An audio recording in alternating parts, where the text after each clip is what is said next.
العالمین نے وجود معاشرہ کے ساتھ ساتھ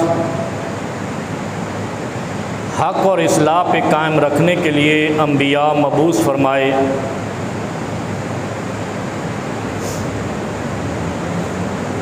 جو دعوت تمام انبیاء کو دی،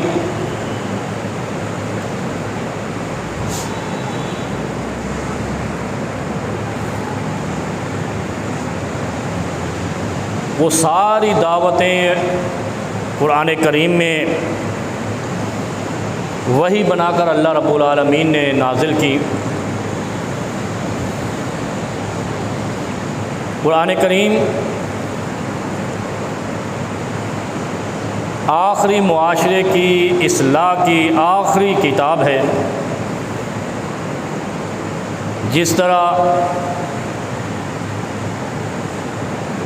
نبی کائنات محمد الرسول اللہ صلی اللہ علیہ وسلم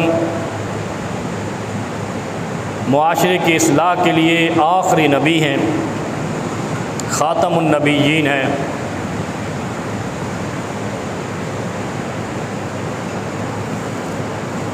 اس آیت کے اندر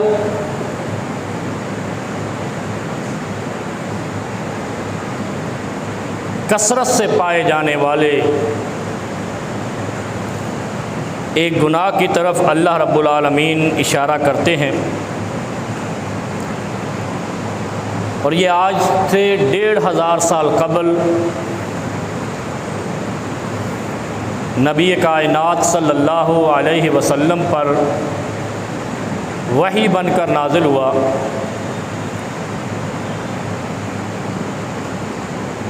اللہ رب العالمین ارشاد فرماتے ہیں، یا ایھا الذین آمنوا اجتنبوا کثیرا من الظن ان بعض الظن اثم۔ اے ایمان والو، بدگمانیاں نہ رکھا کرو اور بدگمانیاں نہ پھیلایا کرو۔ جس طرح فرمایا، الا وقول الزور الا وشہادۃ الزور، کہ جھوٹ بولنا اور جھوٹ پر گواہی دینا یہ معاشرے کی تباہی کا سبب ہے۔ اسی طرح اللہ رب العالمین ارشاد فرماتے ہیں کہ بدگمانی رکھنا یا بدگمانی پھیلانا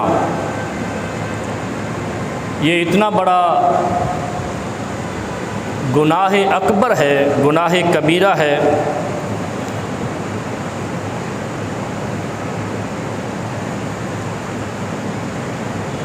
کہ اس جرم میں حرم اللہ علیہ الجنہ، اللہ رب العالمین باقی تمام اعمال صحیح اور درست ہونے کے باوجود بھی جنت کو حرام کر دیتے ہیں۔ اب یہ بدگمانیاں کیا ہے؟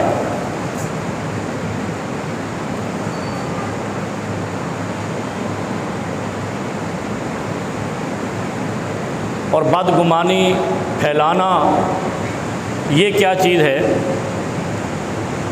اللہ کے حبیب صلی اللہ علیہ وسلم، حبیب خدا، حبیب کبریا،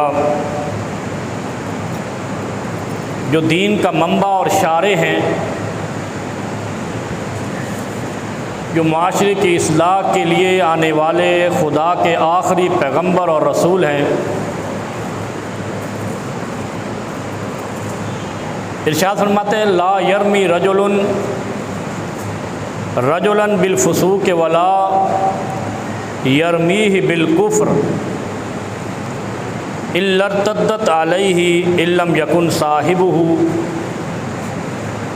المستبان ما قالا فعلی الوادی ما لم یعتد المظلوم۔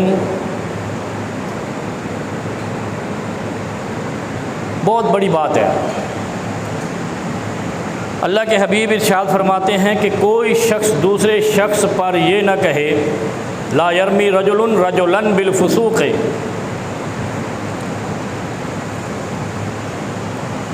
جب تک کہ وہ اس کی تحقیق نہ کر لے کہ یہ تو فاسق ہے۔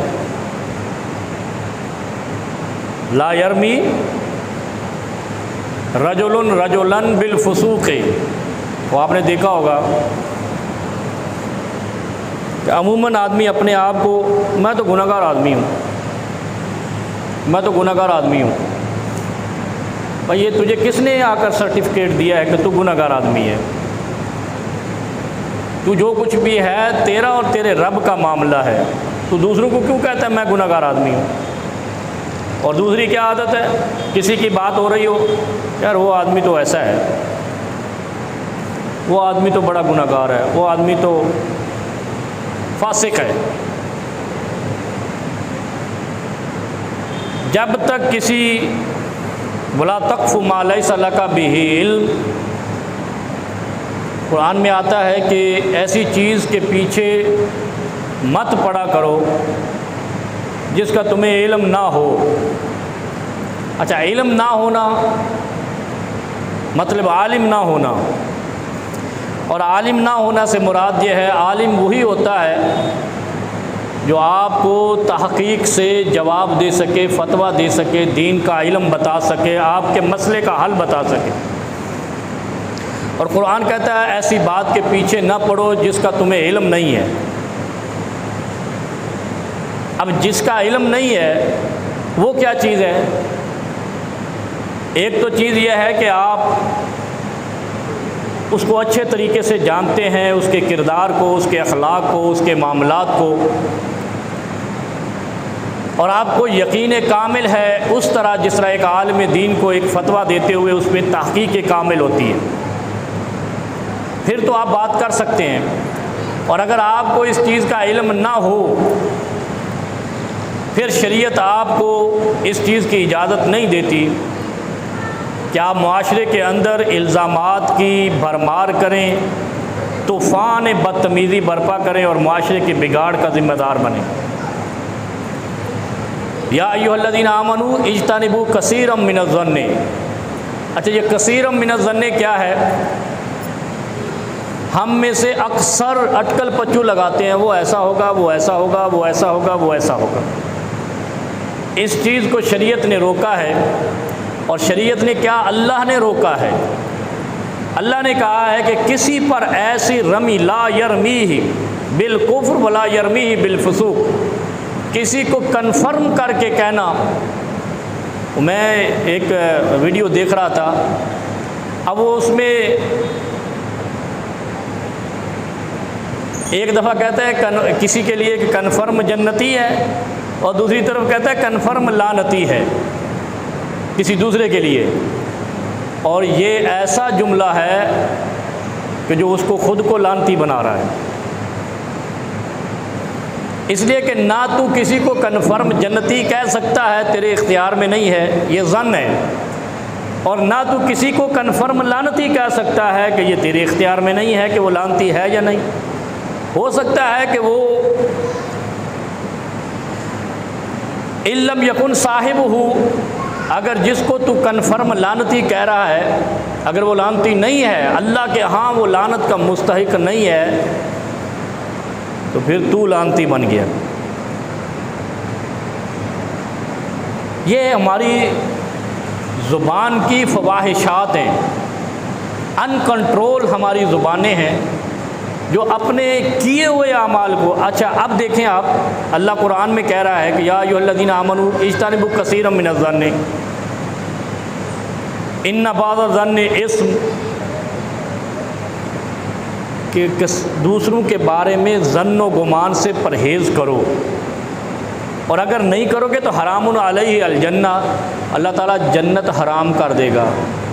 اب ایک طرف ہے انسان کی نماز ہے، روزہ ہے، زکوٰۃ ہے، تلاوت ہے، ذکر ہے، عبادت ہے، دوسری طرف دوسرے مسلمان بھائی کے لیے وہم و گمان کی پر اپنے وہم اور گمان پر رائے قائم کرنا ہے۔ ان سارے اعمال کی تباہی اس چیز نے کر دینی، ایک جرم نہیں۔ اور وہ جرم کیا ہے؟ جو زبان سے آپ نے یا دل میں آپ نے دوسرے بھائی کے لیے گمان رکھا، یہ معاشرے کی سب سے سنگین برائی ہے، اسی لیے قرآن میں آئی ہے کہ ان چیزوں سے بچو کہ دوسروں کے بارے میں گمان قائم کرو۔ پھر اس کی ایک اور مثال نبی علیہ الصلوۃ والسلام نے دی کہ یہ ابتدا کہاں سے ہوتی ہے۔ فرمایا المستبان ما قالا فعلی البادی، اس سے پہلے فرمایا من الکبائر شتم الرجل اباہ یا شتم الرجل والدیہ، فرمایا کبیرہ گناہ ہے کہ کوئی اپنے والدین کو گالی دے، کوئی اپنے والدین کو گالی دے۔ اصحاب رسول صلی اللہ علیہ وسلم تشریف فرما ہے، کہتے ہیں یا رسول اللہ ایسا بھی کوئی شخص ہے بدبخت جو اپنے والدین کو گالی دے؟ وَهَلْ يَشْتِمُ الرَّجُلُ وَالِدَيْهِ، کیا کوئی اپنے والدین کو گالی دینے والا بھی ہوگا؟ نبی علیہ الصلوۃ والسلام نے یہاں پہ ایک بڑا عظیم جملہ ارشاد فرمایا، قال نعم یسب ابا الرجل فیسب اباہ، فرمایا بالکل ہوگا ایسا جو اپنے باپ کو گالی دے گا۔ کہا یا رسول اللہ وہ کیسے؟ فرمایا یسب الرجل ابا، کہ کوئی آدمی دوسرے کے باپ کو گالی دے گا، کوئی آدمی دوسرے کے ماں باپ کو گالی دے گا، فیسب اباہ، اور پلٹ کر وہ اس کے ماں باپ کو گالی دے گا۔ یا رسول اللہ صلی اللہ علیہ وسلم تو اس نے اس کے ماں باپ کو گالی دی، اس نے دی، یہ خود تو نہیں دے رہا، یہ خود تو نہیں دے رہا۔ اب اس کی وضاحت سن لیں۔ پھر نبی علیہ الصلوۃ والسلام فرماتے ہیں المستبان ما قالا فعلی البادی، یہ جو گالی دوسرے کے ماں باپ کو دی ہے اور اس نے تیرے ماں باپ کو دی ہے، اس کی وجہ تو بنا ہے۔ فعلی البادی، جرم ابتدا کرنے والے کا ہے، جرم ابتدا کرنے والے کا ہے، اس لیے اس کو اگر یہ گالی نہ دیتا وہ اس کے ماں باپ کو گالی نہ دیتا، اور اگر اس نے دوسرے کے ماں باپ کو گالی دی ہے اور اس نے اس کے ماں باپ کو گالی دی ہے تو مجرم یہ ہے گویا کہ اس نے خود اپنے ماں باپ کو گالی دی ہے۔ اتنا بڑا جرم ہے، اور یہ معاشرے کا سب سے کثیر من الظن، سب سے زیادہ بڑا جرم ہے۔ آپ دیکھ لو، ہم کسی کی ماں بہن کرتے ہوئے کوئی شرم ہی نہیں کرتے، ہماری زبان فلانے کا بچہ ہے، فلانے کا بیٹا ہے، فلانے کا، ہم دوسروں کے ماں باپ کو نہیں بخشتے، بدلے میں وہ ہمارے ماں باپ کو نہیں بخشتے، اور یہ معاشرے کی 90% بیماری ہے۔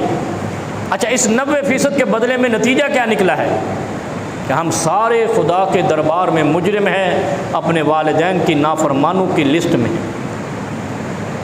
اور جو کسی کے ماں باپ کو گالی دیتا ہے حرام علیہ الجنہ، حرم اللہ علیہ الجنہ، جتنی مرضی عبادتیں کرتا رہے، نیکیاں کرتا رہے، اللہ نے اس پر جنت حرام کر دی ہے۔ حرم اللہ علیہ الجنہ، جو دوسرے کے ماں باپ کو گالی دیتا ہے یہ گمان نہ رکھے کہ وہ تیرے ماں باپ کو گالی نہیں دے گا، تو جب وہ تیرے ماں باپ کو گالی دے گا تو ابتدا تجھ سے ہوئی ہے، اس کو گالی دی گئی بھی تیرے ماں باپ پر آئی ہے اور اس کی دی ہوئی بھی تیرے ماں باپ پر آئی ہے۔ اتنا بڑا جرم ہونے کی وجہ سے جس والدین کے لیے کہا گیا کہ ان کی اطاعت فرض ہے، اللہ رب العالمین شرک، مشرک اور والدین کے نافرمان کو بخشے گا نہیں۔ دو چیزیں صرف ارشاد فرمائی ہیں، انبئکم باکبر الکبائر الشرک و عقوق الوالدین، دو چیزیں کہ جو سب سے بڑے جرم ہیں زمین پر، گناہ ہیں، ایک شرک ہے، دوسرا والدین کی نافرمانی ہے۔ اور جس نے دوسرے کے والدین کو گالی دی پلٹ کر اس کے والدین کو آئی تو گویا کہ اس نے 4 گالیاں اپنے ماں باپ کو دے دی ہیں، کیونکہ ابتدا جس نے کی جرم اس پر آئے گا۔ فعلی البادی، ابتدا کرنے والا مجرم ہوگا، ما لم یعتد المظلوم۔ اچھا، ما لم یعتد المظلوم کا مطلب کیا ہے؟ وہ ہے کہ جس کو تو نے ابتداءً گالی دی ہے، جس کو تو نے ابتداءً گالی دی ہے وہ مظلوم ہے، اس نے اگر تیرے ماں باپ کو گالی نہیں دی تھی اور تو نے دی ہے تو یہ گالی اس کے ماں باپ پہ نہیں گئی، تیرے ماں باپ پہ گئی۔ اب یہ نبی علیہ السلام نے پورا قضیہ سمجھایا ہے کہ حل یشتم الرجل اباہ، کہ کوئی اپنے ماں باپ کو بھی گالی دے گا؟ تو نبی علیہ السلام فرماتے ہیں کیوں نہیں دے گا؟ قال نعم، ہاں دے گا، اس لیے کہ یسب اباہ فیسب اباہ، یہ اس کے ماں باپ کو گالی دے گا، وہ اس کے ماں باپ کو گالی دے گا۔ لہذا اگر وہ یعتدل مظلوم، اگر وہ مظلوم ہے تو جو تو نے گالی اس کے ماں باپ کو دی وہ بھی تیرے ماں باپ کو پڑی۔ گویا کہ بندہ خود اتنا بڑا مجرم بن جاتا ہے کہ 4 گالیاں اپنے ماں باپ کو دیتا ہے، اور وہ ماں باپ وہ ہیں کہ جن کے بارے میں رب کبریا نے فرمایا ہے کہ ماں باپ کی فرما برداری کرو گے تو جنت میں جاؤ گے، شرک نہیں کرو گے تو جنت میں جاؤ گے۔ اور انسانیت کی ساری محنت کاوش یہی ہے کہ 2 آسانیاں ہمیں مل جائیں، ایک آسانی دنیا کی اور ایک آسانی آخرت کی۔ ربنا آتینا فی الدنیا حسنہ وفی الآخرۃ حسنہ۔ انسان کی ساری زندگی 70 سے 80 سال تک ہو یا 90 سال تک ہو، 2 آسانیاں ڈھونڈتے ہوئے حتیٰ یموت مر جاتا ہے، حتیٰ کہ موت کے منہ میں چلا جاتا ہے 2 آسانیاں ڈھونڈتے ہوئے۔ ایک آسانی یہ ہے کہ اس کی دنیا حسنہ ہو جائے، اور ایک آسانی یہ ہے کہ اس کی آخرت بھی حسنہ ہو جائے، آخرت بھی اچھی ہو، دنیا بھی اچھی ہو۔ اور آخرت کا اچھا ہونا والدین کی فرما برداری اور مشرک نہ ہونے سے لازم ہے، اور دنیا کا اچھا ہونا دوسرے کے والدین کو گالی نہ دینے اور حلال کمانے سے ہے۔ تیسری کوئی وجہ ہی نہیں ہے۔ انسان جنت سے محروم اپنی زبان کی وجہ سے ہوگا، اور اللہ کے حبیب صلی اللہ علیہ وسلم جو دین لے کر آئے وہ سب سے بڑی محنت معاشرے پہ کرنے آئے تھے۔ شرک ختم کیا، والدین کی قدر کو بحال کیا، بہن بیٹیوں کی عزت کو بحال کیا۔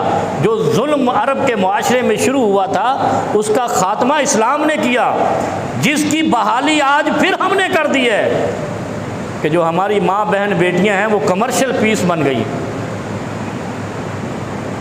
ہماری تجارت ان کے سر پہ ہو رہی ہے، ان کی تصویر سازی پہ ہو رہی ہے، تصویر اور ان کی شکلوں کے نمونے دنیا کو دکھا کر ہو رہی ہے۔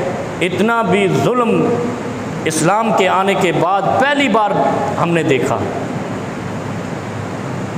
جس تصویر کو نبی علیہ السلام نے ویسے حرام قرار دیا تھا کہ گھر میں نہیں رکھنا ہے، جہاں تصویر ہوگی وہاں نماز نہیں ہوگی، وہ تصویر ہم اپنے روزی روزگار کے لیے چلا رہے ہیں اور دنیا کو دکھا رہے ہیں، اس کے بعد جو رزق آتا ہے وہ کھا رہے ہیں۔ غذی بالحرام مشربہ حرام مطعمہ حرام ملبسہ حرام فغذی بالحرام وحرم اللہ علیہ الجنہ۔ فرمایا پھر یہ جو رزق آتا ہے یہ اس کا لباس بھی حرام کا، اس کا کھانا بھی حرام کا، اس کا پینا بھی حرام کا، غذی بالحرام، اور یہ حرام کی غذا سے پلا ہے تو پھر جنت کا ہے کی ہے؟ جب رگوں میں خون ہی حرام کمائی کا ہے، اور حرام کمائی کا سب سے بڑا دھندا کیا ہے کہ آپ خواتین کی تصویر کو شاہراہوں کی شان بنا دیں۔ آپ اپنے گھر کی بیویاں جن کو پردہ کہا گیا تھا، جن کو جلابیب ہنہ کہا گیا تھا، یدنین علیہن من جلابیب ہنہ، کہ وہ پردے میں رہیں، وہ قوم کی عزت اور وقار ہیں، تم نے روڈ پہ دھتکار دی ہیں، جس کے نتیجے میں اللہ نے ایسی قسم پرسی اور رزق کی بے برکتی مسلط کی ہے، کیونکہ ادھر ادھر حرام چل رہا ہے، ہم خوش ہو رہے ہیں کہ شاید یہ رزق حلال آ رہا ہے، بڑا رزق آ رہا ہے، بڑا رزق نہیں آ رہا، تیری بڑی تباہی اور تیری جو خواہش تھی کہ دنیا بھی اچھی ہو آخرت بھی اچھی ہو، اللہ نے تیری اس کے بدلے میں آخرت تباہ اور بری کر دی۔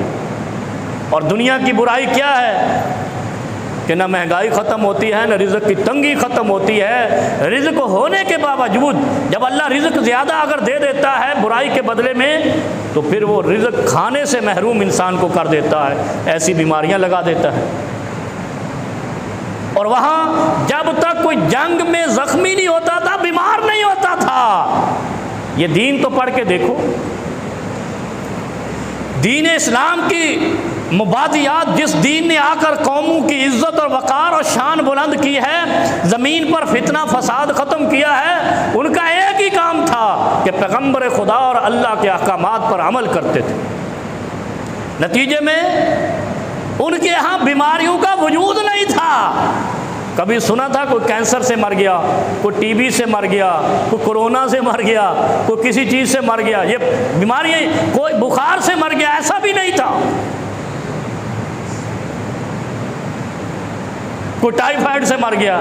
تو کیا یہ ساری بیماریوں کی وجہ یہ ہے کہ ہم حرام ذرائع سے رزق کماتے ہیں، فغوذی بالحرام، پورے جسم پر اوپر نیچے حرام کا ملاوٹ ہوتی ہے، نتیجے میں اللہ کی طرف سے ان کو چھیننے اور ان کو حرام طریقے سے نکالنے کے لیے ہم پھر ڈاکٹروں کو فیسیں دیتے ہیں، پتہ نہیں کہاں کہاں برباد ہوتے ہیں اور رزق ادھر سے نکلتا جاتا، پھر زکوٰۃ نہیں دیتے، پھر صدقہ نہیں دیتے، پھر نتیجے میں ہم وہی کنگال ابن کنگال چلتے رہتے ہیں، جیسے کہتے ہیں نا غلام ابن غلام، تو ہم کنگال ابن کنگال نسل در نسل چلتے ہیں، اور اگر مال آ جاتا ہے تو وہ اس کو ترستے رہتے ہیں، کھا نہیں سکتے۔ یہ پرہیز ہے، یہ پرہیز ہے، یہ پرہیز ہے، یہ نہیں کھانا، وہ آج کل تو نیا ٹرینڈ ہے، یہ بڑا گوشت نہیں کھانا، یہ چاول نہیں کھانا، فلاں نہیں کھانا، یہ نہیں کھانا، سب کچھ بند ہے، بس مٹی دال کھانا، سبزی کھانا۔ تو کیا ہوا اس دولت کا جو تو نے حرام ذرائع سے اتنی کمائی تھی، اتنی کمائی تھی کہ تجھے وہ راستے ہی بھول گئے کہ جہاں حلال ملتا تھا۔ یہ بڑی بات ہے، یہ قرآن کا حکم ہے، اور یہ ہم نہیں سوچتے، ہم دنیا کی دوڑ میں اندھے اور اوندھے ہو کر چلتے ہیں، اور رزق پھر بھی ملنا ہے، نہ وہ بھوکے مرے جو حلال کھاتے تھے، نہ وہ اتنے سیر ہو کر مرے جو حرام کھاتے تھے۔ سب اپنے جتنا کھاتے ہیں، سب اتنا ہی کھاتے ہیں جتنا ایک غریب کھاتا ہے، امیر کھاتا ہے، بس تھوڑا کوئی مسالہ زیادہ لگا لیتا ہے، کم وہی چکن، وہی مرغی کا گوشت وہ امیر کھائے گا جو حرام ذرائع سے کمائے گا، وہی غریب کھائے گا جو حلال ذرائع سے کمائے گا۔ تو ان کے لیے الگ مرغیاں آسمان سے نہیں گرتی، یا بکرے آسمان سے نہیں گرتے، وہ بھی اسی زمین سے گھاس کھاتے ہیں۔ کبھی سوچا ہے ہم نے، کبھی غور و فکر کیا جس کا قرآن نے حکم دیا تھا افلا یتدبرون القرآن ام علی قلوب اقفالها، تو کبھی غور تو کرو، تدبر تو کرو، فکر تو کرو، تم کر کیا رہے ہو؟ معاشرے کو سدھارنے کے لیے انبیاء آتے رہے، کتابیں آتی رہیں صرف سدھارنے کے لیے، ورنہ اگر معاشرے کا اصلاح مقصد نہیں تھی تو انبیاء کے آنے کا مقصد بھی نہیں تھا، کتابوں کے نازل ہونے کا مقصد بھی نہیں تھا، صرف ایک مقصد کے لیے کہ انسان کو انسان بنایا جائے، حیوانیت سے نکالا جائے، جانور پن سے نکالا جائے، ایک منظم۔ اب دیکھو ایک مثال میں آپ کو نبی علیہ الصلوۃ والسلام کے فرمان سے دیتا ہوں۔ نبی علیہ السلام نے فرمایا فضلنا علی الناس بثلاث، لوگوں پر، ناس کہتے ہیں قل اعوذ برب الناس مالک الناس الہ الناس من شر الوسواس الخناس، یہاں خناس آ جاتا ہے، پہلے ناس ہے پھر خناس بن جاتا ہے وہ۔ اب قرآن کو غور سے پڑھا کرو، پہلے فرمایا 3-4 دفعہ کہا ناس، لوگوں کے شر سے بچا، فلانے سے بچا، فلانے سے بچا، اس کے بعد کہا ورنہ خناس بن جائے گا۔ اب یہاں کیا فرمایا فضلنا علی الناس بثلاث، اب آپ اپنی فضیلت سنو، اگر زبان کنٹرولڈ ہے تو پھر اپنی فضیلت سنو جو قرآن نے، جو نبی علیہ الصلوۃ والسلام نے فرمائی ہے۔ فضلنا علی الناس بثلاث، 3 چیزوں کی وجہ سے پوری کائنات انسانی پر مومن کو فضیلت دی گئی ہے۔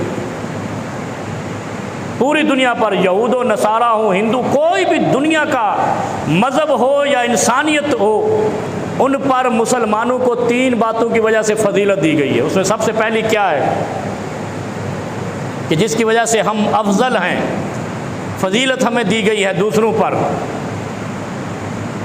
اور یہ سب سے بڑی کمزوری ہے کہ ہم فضیلت والے اعمال بھول گئے ہیں، باقی بڑے اعمال ہم کرتے ہیں، سارے عمل ہم کریں گے لیکن فضیلت والے عمل بھول جائیں گے. کیوں؟ یہ شیطان کا بہکاوا ہوتا ہے. شیطان کی ڈیوٹی کیا ہے؟ آپ کو حقیقت سے بہکانا بس، اور اس کا کوئی کام نہیں ہے. نہ آپ کو وہ تھپڑ مارے گا، نہ جیل بھیجے گا، نہ کچھ کرے گا. بس اس نے آپ کو اس عمل سے بہکانا ہے جس عمل سے تیرے خالق کی رضا ہے. مقابلہ ہے نا. اپنے رب کے رضا سے تجھے ہٹانا ہے، کسی طریقے بھی ہٹا، شعوری طور پر، لا شعوری طور پر. اب اللہ کے حبیب صلی اللہ علیہ وسلم فرماتے ہیں کہ تمہیں 3 چیزوں کی وجہ سے پوری دنیا کی انسانیت پر، تمام مذاہب پر فضیلت ہے. پوچھا گیا یا رسول اللہ صلی اللہ علیہ وسلم یہ تو بڑی قیمتی بات ہے، اگر ہم دنیا میں سب سے افضل ہیں 3 کام کریں، بے ثلاث 3 کاموں کی وجہ سے. پہلی کام سن لیں جس کی وجہ سے ہم افضل ہیں سارے مذاہب عالم پر. جوئلت صفوفنا کا صفوف الملائکہ. معمولی کام ہے نا، ہم توجہ نہیں دیتے. توجہ دینے کی ضرورت بھی نہیں ہے کیونکہ پھر فضیلت بن جائے گی ہماری.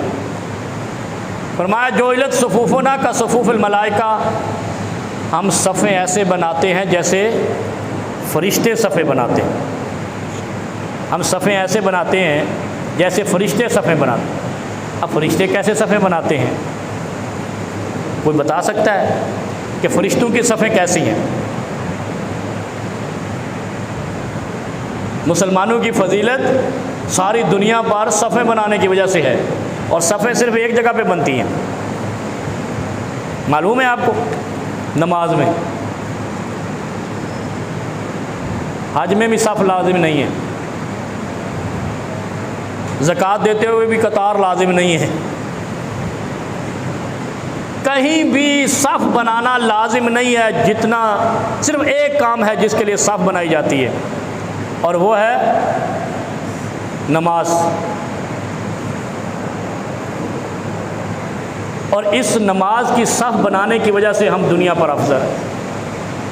اور اس نماز کی صف ہم نے کیسے بنانی؟ جیسے فرشتے بناتے ہیں. 2 ہی شرطیں ہیں، 2 ہی باتیں ہیں. دنیا سے افضل ہم صف بنانے کی وجہ سے ہیں، اور صف ہم نے ایسے بنانی جیسے فرشتے بناتے ہیں. نہ ہمیں دنیا سے افضلیت کا کچھ خبر ہے، نہ ہمیں فرشتوں کی صفوں کا کوئی نالج ہے. کیوں؟ ہمیں یہ نالج دیا ہی نہیں گیا، یہ علم نہیں پڑھایا گیا. کیوں؟ شیطان نے بہکایا تھا نا، جو ضروری کام ہے اس کو چھوڑو، یہ کرو. اور جسے ہم کوئی کام کرنے بھیجیں یا جڑا کام کیا تو وہ کیتا کوئی نہیں، اور سارے کام کر لے. کہتے ہیں نا جب کوئی غلط کام کر کے آئے، لو 1:30 بج گئے. یہ مسلمانوں کا وطن ہے. سارے کام ہم کر لیں گے لیکن وہ کام نہیں کریں گے جو ضروری کام ہے. اور جب وہ نہیں کر کہتے ہم کیا کہتے ہیں؟ یا تجھے جو کام کہا تھا وہ تو کیا نہیں، باقی سارے کر رہے ہیں. اور یہی کام ہمارے ساتھ شیطان ہم سے کروا رہا ہے. اب دیکھیں نبی علیہ السلام نے فرمایا تمہاری فضیلت، اچھا فضیلت کلمہ پڑھ لینا نہیں بتائی، کلمہ وہ پڑھتے تھے. موسیٰ کلیم اللہ نہیں کہتے تھے؟ لا الہ الا اللہ موسیٰ کلیم اللہ کہتے تھے نا، تو ان سے افضل تم کیوں ہو؟ وہ بھی نبی کا کلمہ پڑھتے تھے. عیسیٰ روح اللہ کہتے تھے، پھر تم کیوں افضل ہو؟ وہ لا الہ الا اللہ عیسیٰ کلیم اللہ کہتے تھے، ٹھیک ہے، عیسیٰ روح اللہ کہتے تھے، ٹھیک ہے. اسماعیل ذبیح اللہ کہتے تھے، لا الہ الا اللہ اسماعیل ذبیح اللہ. ابراہیم نبی اللہ کہتے، خلیل اللہ. نوح نبی اللہ، ابراہیم خلیل اللہ. تو بھائی تو کیوں افضل ہے؟ اس کی ایک شناخت بتا دی، کیونکہ ان پہ اس طرح کی عبادت فرض نہیں تھی جو تمہارے اوپر. تھوڑا سا اضافہ کیا نا اللہ نے، تتمہ دیا نا، فنیشنگ کرنی تھی اپنی سلیبس کی، قرآن دیا. اب وہ دیکھیں کہ جوئلت صفوفنا کا صفوف الملائکہ. آج میں آپ کو بتاتا ہوں کہ فرشتوں کی صفیں کیسی، کیونکہ آج تک شاید آپ کو کسی نے نہیں بتایا ہوگا. وہ بتائیں گے کیوں؟ شیطان بہکاتا ہے نا. وہ لائٹیں بھی چلا دیں. فرشتوں کی صفیں کیسی ہیں؟ آپ نے قرآن میں پڑھا ہوگا کأنہم بنیان مرصوص. اچھا یہ مرصوص کیا ہے؟ یہ 4 دیواری ہوئی ہے نا، ہر جگہ پہ ہوگی، دیواریں ہوتی ہیں، سامنے ہوئی ہے. کوشش کیا ہوتی ہے؟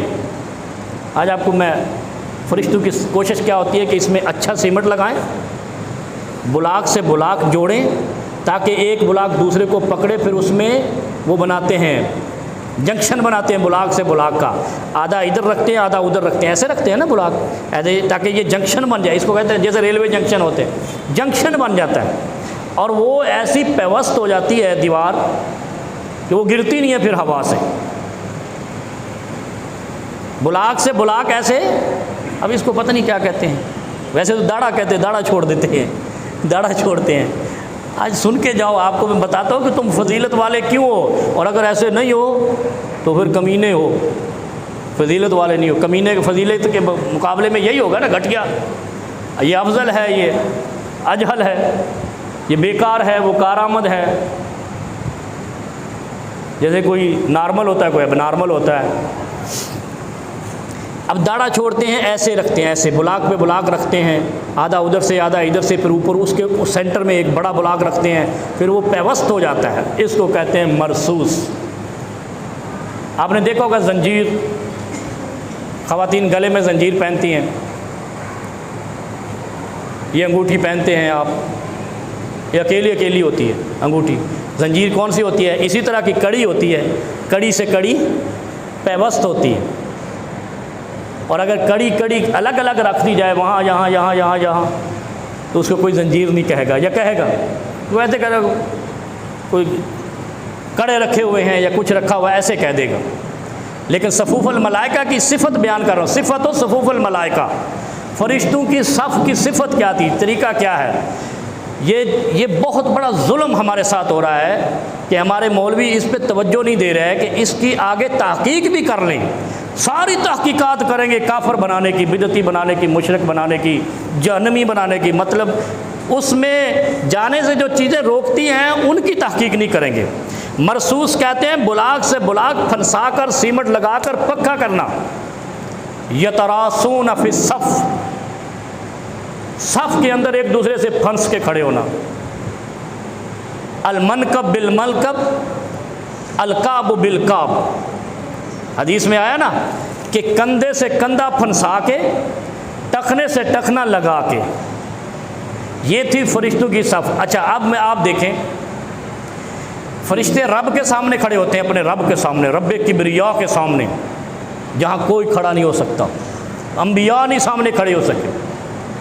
آئی تھی نا کوہ طور پہ تجلی رب کبریا کی، تو موسیٰ علیہ السلام جیسے کلیم اللہ جو باتیں کرتے تھے خالق کائنات سے، وہ بھی گر پڑے غشی کھا کر، تو فرشتے کیسے کھڑے ہوتے ہوں گے؟ با ادب با ملاحظہ۔ جب با ادب اور با ملاحظہ کیسے ہے؟ بالکل سیدھے ایسے لگ کے کھڑے ہونا۔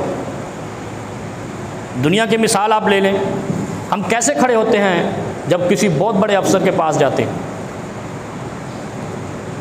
سامنے سیدھے کھڑے ہوتے ہیں ایسے کہ سر ہماری زبان سر سے نہیں رکتی، اگر وہی ہم اللہ اللہ کریں تو اللہ ہمیں ویسے ان سے بڑا بنا دے۔ صفت و صلاۃ ملائکہ، صفوف الملائکہ یہ ہے کہ آپ ایک دوسرے کے ساتھ لگ کے، چمٹ کے، اور ایک دوسرے کے ساتھ جکڑ بند ہو کے کھڑے ہوں۔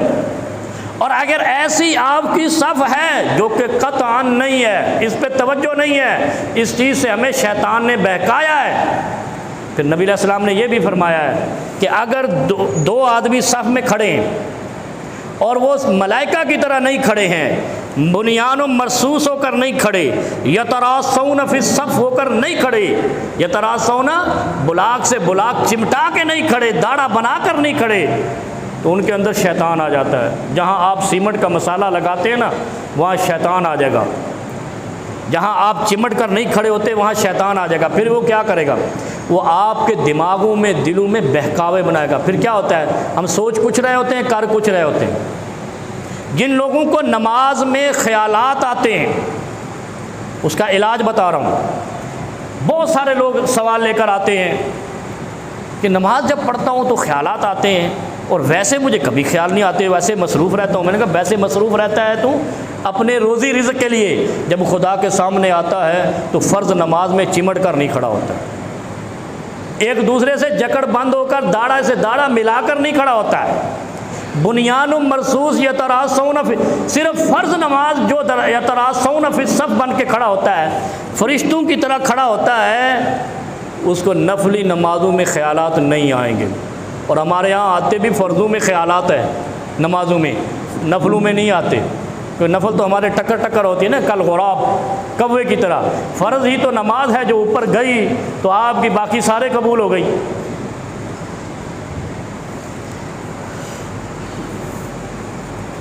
اور دوسری جس کی وجہ سے ہمیں کائنات پر فضیلت حاصل ہے،